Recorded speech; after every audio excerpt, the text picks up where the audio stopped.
में तख्तापलट की कोशिश के बाद पहली बार राष्ट्रपति पुतिन का बयान सामने आया है। उन्होंने कहा कि उनके सीधे आदेश से खून खराबा जो है वो नहीं हुआ। उन्होंने ये भी कहा कि कड़ी से कड़ी कार्रवाई होगी और जिन लोगों ने ऐसी गलती की उन्हें सोचने का वक्त मिला। उन्होंने कहा है कि जो यूक्रेन है या फिर जो पश्चिमी देश हैं वो चाहते हैं कि रूस के लोग आपस में लड़ जाए और इससे रूस के लिए बहुत ही खराब परिणाम होंगे। ये सभी बातें उन्होंने कही हैं, लेकिन सवाल उठता है कि इस पूरे 24 घंटे जो ये ड्रामा चला, जहां पर वागनर मिलिशिया के फोर्सेस जो है वो रूस के इतने करीब पहुंच गए कि महज 400 किलोमीटर दूर थे और बेलारूस के राष्ट्रपति को उनसे डील करनी पड़ी, तब वो वापस लौटे। तो हुआ क्या? असल में 11 मिनट का एक ऑडियो मैसेज जारी किया है वैगनर जो मिलिशिया ग्रुप है उसके प्रमुख प्रोगोजिन ने, जिसमें उन्होंने कहा है कि असल में ये तख्तापलट की कोशिश नहीं बल्कि विरोध प्रदर्शन था। विरोध प्रदर्शन भी इसलिए था क्योंकि उनको अपने वैगनर ग्रुप को खत्म होने से बचाना था।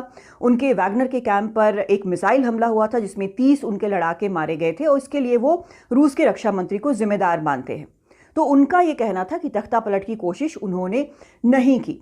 लेकिन जो हुआ है उससे सवाल अलग किस्म के उठ रहे हैं। पहला तो ये कि क्या पुतिन की जो पकड़ है सत्ता पर रूस में, क्या वो कमजोर हो गई है? क्या रूस में अंदर ही अंदर पुतिन के खिलाफ विद्रोह पनप रहा है?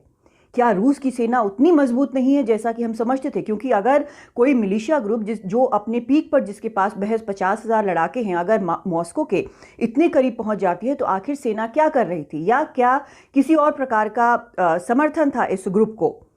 वैगनर ग्रुप अगर नहीं है, क्योंकि उसके सैनिकों को, उसके लड़ाकों को बोला गया है कि जो रूसी सेना में शामिल होना चाहते हैं वही वहां पर रह सकते हैं, बाकियों को देश छोड़ना होगा। तो वैगनर ग्रुप अगर नहीं है तो इसके लिए, इसका मतलब यूक्रेन युद्ध के लिए क्या होता है? क्या यूक्रेन मजबूत होता है? और सबसे बड़ा सवाल कि रूस में अगर सत्ता पलट होती है तो उसका असर बाकी दुनिया पर क्या पड़ेगा? इस सब पर नजर है, पूरी दुनिया की नजर है।